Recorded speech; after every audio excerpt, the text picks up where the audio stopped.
Boas palavras para um bom dia. Nós estamos hoje iniciando a semana em que vamos falar de virtudes. O que são virtudes? São excelências do comportamento humano. Quando uma pessoa cultiva virtudes, ela cultiva valores éticos, ela cultiva comportamentos que são elevados, que são nobres, que são úteis a ela, à sociedade, que são considerados universalmente como necessários a uma vida racional, digna e virtuosa. Né? E essas virtudes, as virtudes em geral, elas foram propostas e discutidas por filósofos em todas as épocas, foram propostas e pregadas por religiões e por tradições espirituais de todos os quadrantes do planeta. Né? Como a gente tem visto, existe sempre uma consonância entre proposições éticas e diferentes tradições, mas hoje vamos falar em termos mais filosóficos, lembrando de 4 virtudes que vêm desde lá dos antigos gregos, já aparece com Platão e Aristóteles, mas que na verdade a gente pode dizer que quem fundou esse ramo da filosofia que estuda a ética e que discute os valores morais do ponto de vista racional, do ponto de vista de uma abordagem filosófica, foi Sócrates. Foi a primeira pessoa que abordou os valores de maneira dialógica, né, analítica, e não apenas como um mandamento dado por um profeta ou pela divindade. Então é uma abordagem humana da virtude. Bom, essas 4 virtudes, que são chamadas cardeais, que eu vou falar hoje, são virtudes que tanto Platão quanto Aristóteles falam nelas, definem, mas também depois outros filósofos como Tomás de Aquino, né, dentro do cristianismo ou fora dele, nós vamos ver depois, durante a semana, outras abordagens da ética, são virtudes, são 4 virtudes que uma depende da outra, isso que é interessante, uma não funciona sem a outra. Né? Então as 4 virtudes são coragem, ou também conhecida como fortaleza, né? Prudência, que não é cautela, mas é sabedoria, é discernimento, eu já vou explicar. Temperança, que é moderação, né? E justiça, que é considerada a maior de todas as virtudes, dentre essas virtudes cardeais, né? As virtudes antigas, as virtudes propostas aí por um Platão, por um Aristóteles, na antiguidade clássica, né? Também pelos romanos. Então vejam, por que uma não funciona sem a outra? Vejam, a justiça, que é considerada a mais elevada das virtudes, porque significa dar ao outro aquilo que é devido, né? Reconhecer aquilo que é justo. Né? E eu vou ler aqui uma definição da justiça, justamente de Platão. Não é próprio do justo prejudicar a um amigo ou a pessoa alguma, mas do seu contrário, do injusto. Se, pois, alguém afirma que a justiça consiste em devolver a cada um o que se lhe deve, e se entende por isso que o homem justo deve prejuízo a seus inimigos e serviço aos amigos, não é sábio nem profere tais palavras, pois não diz a verdade, em nenhum caso com efeito, e a ninguém nos pareceu justo fazer o mal.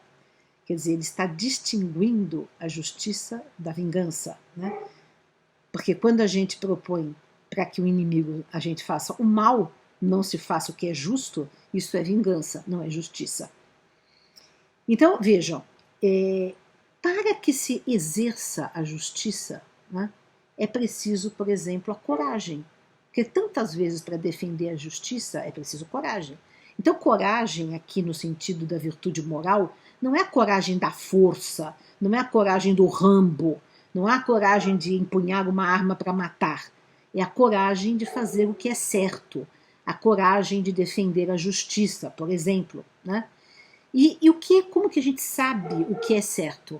justamente através da virtude da prudência. A prudência é aquele discernimento, que a gente enxerga o que é certo e o que é errado, é a sabedoria. Vejam só, agora Aristóteles falando, próprio de um homem prudente é ser capaz de deliberar corretamente sobre o que é bom e vantajoso para si mesmo, não sob um aspecto parcial, como por exemplo que coisas são favoráveis à saúde ou ao vigor do corpo, mas de forma geral, que coisas, por exemplo, conduzem à vida feliz. Assim, a prudência é uma disposição acompanhada de regulação verdadeira, capaz de agir na esfera do que é bom e do que é mal para um ser humano.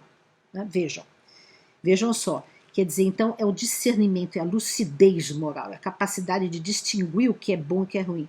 Para isso, a pessoa também precisa ser justa, né? E ter coragem, e ao mesmo tempo ser temperante. Porque o que é a temperança? Temperança, vamos ver agora, com Tomás de Aquino, né, que vai nos explicar o que é a temperança. A natureza se inclina para aquilo que convém a cada um, é o nosso desejo, digamos, segundo Freud. É por isso que o homem deseja naturalmente a satisfação que lhe convém, mas o homem, portanto, enquanto tal, é um ser racional. Em consequência, as satisfações que convêm ao homem são aquelas que a razão aprova. A temperança não o afasta delas, ela o afasta antes das satisfações contrárias à razão. É assim, claro, que a temperança não contraria a inclinação da natureza humana, mas está de acordo com ela. Ela contraria, porém, a inclinação da natureza animal, que não está submetida à razão. Então é justo satisfazer as nossas necessidades, as nossas inclinações, os nossos desejos, a fome, o desejo sexual, mas o que não é temperante é o exagero, é aquilo que nos prejudica, é aquilo que nos torna irracionais no uso daquilo que pode ser usado dentro de um prazer racional. Então, comer é bom, é justo, é temperante que se faça, mas comer exageradamente é próprio da intemperança, é próprio da irracionalidade. Então, essas virtudes elas são vistas de maneira muito racional pelos antigos. Não tem a ver para eles com a questão do sentimento, tem a ver com a questão da racionalidade. Quando a gente consegue elevar o comportamento humano a uma visão racional.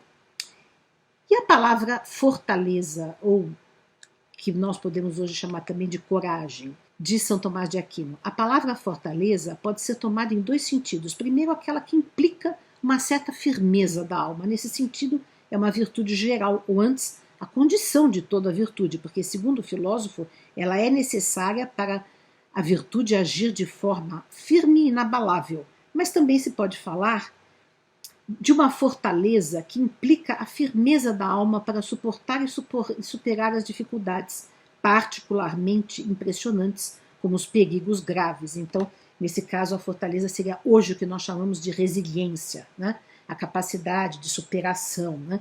Então, ele está dizendo que a fortaleza ou a coragem é a coragem de agir moralmente, corretamente, porque para termos às vezes, se nos colocarmos no mundo como pessoas éticas, temos que ter coragem num mundo que não respeita a ética, mas ao mesmo tempo, né, a fortaleza, a coragem é também diante das adversidades do caminho.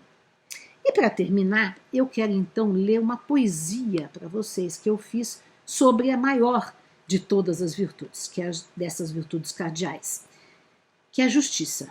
Quero a justiça vestida de bondade, a justiça sem ódio, sem matança, pois justiça sem fraternidade é sempre alguma forma de vingança. Quero a justiça que se espalha na igualdade, a justiça que reparte, que não age com cobiça e é amiga ferrenha da verdade. A justiça que se encolhe ante o amor, pois sabe de sua face superior. Justiça transmudada em misericórdia, promovendo a recompensa da concórdia.